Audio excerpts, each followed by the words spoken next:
Hey there, this is John Henny, and today I want to talk about the vocal style trick you want to avoid.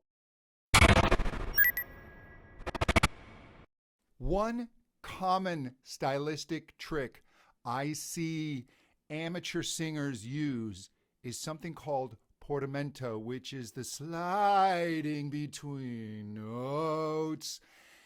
And it really is a hallmark of lazy singing. The way our vocal cords work is they actually pull and stretch for pitch like a rubber band.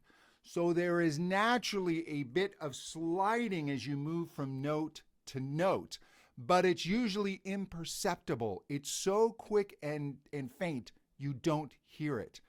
But singers that aren't aware of this, and I'll call a bit lazy stylistically, will overuse this device. They'll use it to avoid sustains. They'll fall off of notes all the time, or they'll glide between this note and this note.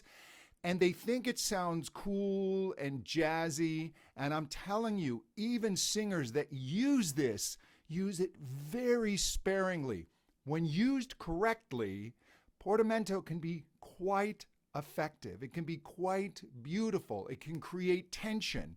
But when it's used in a haphazard, non-thinking, sloppy way, it just becomes dull and predictable and kind of a hallmark of bad singing. Hey, if you want more vocal tips, go to my website, johnhenny.com, and be sure to subscribe to my podcast, The Intelligent Vocalist. Thank you.